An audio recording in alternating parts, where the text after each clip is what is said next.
கிறிஸ்துவுக்குள் பிரியமானவர்களே, கர்த்தரும் இரட்சகருமாய் இயேசு கிறிஸ்துவின் ஈடி நீட்டு நாமத்தினாலே உங்கள் யாவருக்கும் என் அன்பின் வாழ்த்து தெரிவித்துள்ளேன்.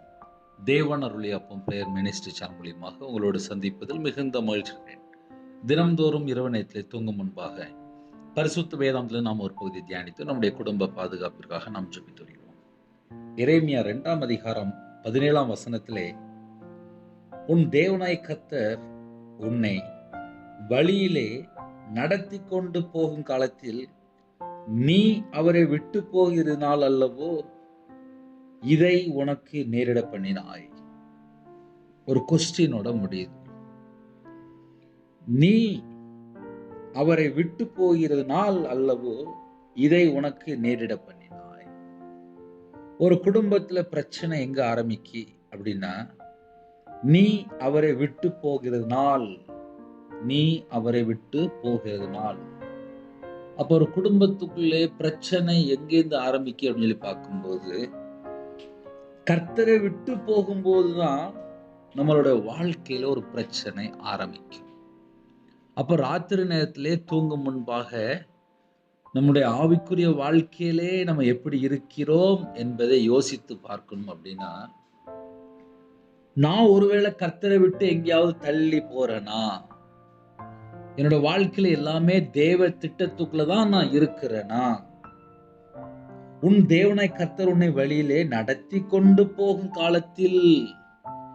அப்ப அந்த செய்தி யாருக்குனே அப்படின்னா, கர்த்தருடைய பிள்ளைகளுக்கு தான். என்னை கர்த்தர் தான் வழி நடத்திட்டு போறாரு, ஆனால் நான் கர்த்தரை விட்டு தள்ளி போறேனா, அதனால வரக்கூடிய பிரச்சனைகள் தான் இன்னைக்கு நிறைய குடும்பம். அப்ப ராத்திரி நேரத்துல நம்ம எப்படி யோசித்து பார்க்கணும், எப்படி ஜெபிக்கணும் அப்படின்னா, நீங்க தான்ப்பா என்னை உண்மையிலே வழி நடத்துறீங்க, நான் உங்களை விட்டு தள்ளி போக கூடாது, எனக்கு அந்த கிருபை தாங்க. ஒருவேளை என்னுடைய வாழ்க்கையில நான் எங்கேயாவது தள்ளி போயிருந்தா என்னை மன்னிச்சிருங்க. தள்ளி போகவும் கூடாது, தள்ளி போயிருந்தாலும் என்னை மன்னிச்சிருங்க. நான் உங்க திட்டத்துக்குள்ள இருக்கணும், நீங்க என்னை வழி நடத்துங்க அப்படின்னு சொல்லி நம்ம சரண்டர் ஆனாலே போதும். நம்ம கர்த்தரை விட்டு தள்ளி போக பிரச்சனைகள் இந்த பூமியில நிறைய இருக்கு. அப்ப இயேசு கிறிஸ்துவோடு நம்ம இணையும் போது நம்முடைய வாழ்க்கையில கர்த்தரை விட்டு தள்ளி போன காரியம் எதுவா இருந்தாலும் கர்த்தர் மன்னித்து மறுபடியும் கிருபை தந்து நம்மளை ஆசீர்வதிப்பார். அதுக்கு நம்ம என்ன செய்யணும் அப்படின்னா, கர்த்தருடைய கரத்திலே அர்ப்பணிக்கணும். உன் தேவனாய் கர்த்தர் உன்னை வழியிலே நடத்தி கொண்டு போகும் காலத்தில். அப்போ அழகா நம்மளை எப்படி வழி நடத்துறார் அப்படின்னா, கர்த்தரே வழி நடத்துறார். ஒரு மனுஷன் இல்ல, கர்த்தரே நம்மளை வழி நடத்துறார்.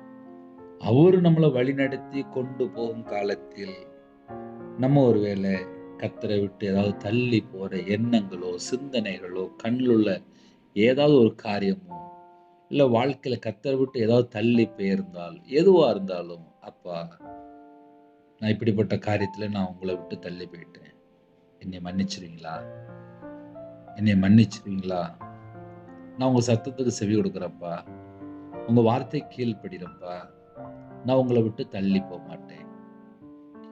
இப்படி நம்ம கர்த்தருடைய பிள்ளைகள் தேவனோடு ஒப்புரவாறது தான் கிருபையின் காலம்.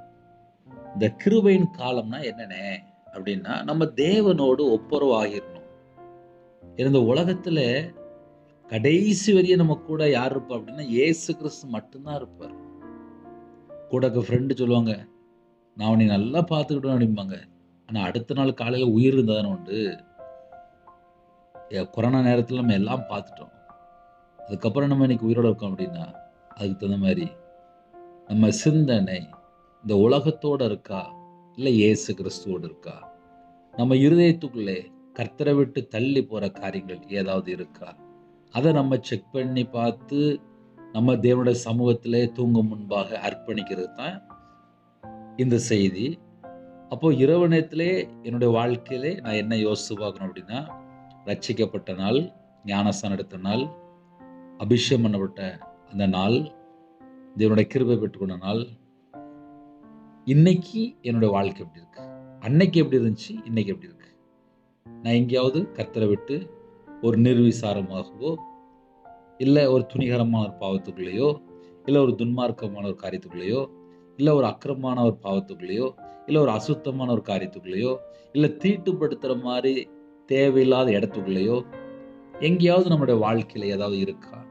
அதை நம்ம யோசித்து பார்த்து இரவு நேரத்திலே ஜெபிக்கும் போது, நம்ம மறுபடியும் தேவனோடு ஒப்புரவாகும் போது இரவு நேரத்திலே இன்பமான தூக்கம். ஹல்லேலூயா. கண்களை மூடி நாம் ஜெபம் செய்வோம்.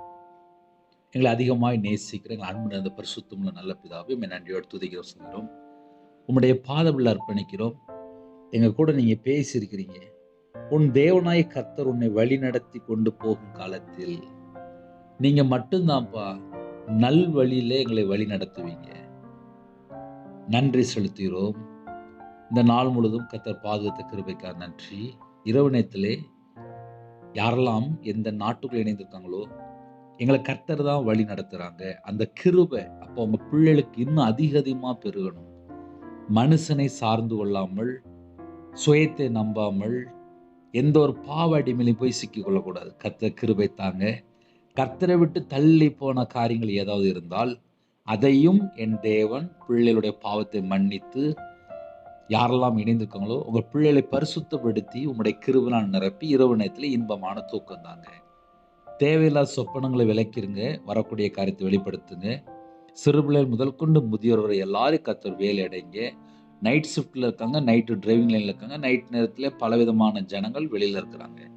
எல்லாருக்கும் கர்த்தருடைய பாதுகாப்பு வேணும். அப்பா, யாரெல்லாம் இணைந்திருக்காங்களோ எந்தெந்த பகுதியிலே மழை பெய்து கொண்டிருக்கோ பிள்ளைகளுக்கு சகலவிதமான பாதுகாப்பு தாங்க. இரவு நேரத்தில் சரீரத்தில் பலவீனத்தோடு காய்ச்சல், சளி, இருமல், வைரஸ்ல எந்த குடும்பத்தில் பாதிக்கப்பட்டிருக்காங்களோ கர்த்தர் பூரண சுகம் தாங்க. உங்களுடைய தழுமுள்ள கரத்தினாலே தொட்டு சுகமாக்கி தாங்க. நைட் நேரத்தில் ஆக்சிடென்ட் கேஸு, ஹாஸ்பிட்டலில், ஐசியூவில், சில குடும்பத்தில் கவர்மெண்ட் ஹாஸ்பிட்டல், ப்ரைவேட் ஹாஸ்பிட்டல், இன்னுமா படுத்த படுக்கையில் எந்த வியாதினாலே அப்பா அகோரமான வியாதினாலே கஷ்டப்படுறாங்களோ கர்த்தருடைய கரம் பிள்ளைகளை தொட்டு சுகமாக்கட்டும்.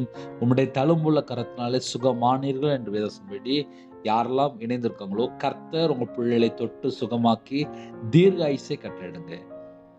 எத்தனையோ தேசத்துக்குள்ள இணைந்திருக்காங்க, தனிமையில் இருக்காங்க, வேதனையில் இருக்காங்க, துக்கத்தில் இருக்காங்க, கண்ணீரில் இருக்காங்க, ஏழை எளிய ஜனமா இருக்காங்க. திருமணம் முடியாமல் இருக்கு, சில குடும்பத்தில் பிள்ளை இல்லாமல் இருக்கு, கணவன் மனைவிக்குள்ளே அப்பா ஒருமனப்பட்ட ஆவியில பிரிஞ்சு போயிட்டாங்க.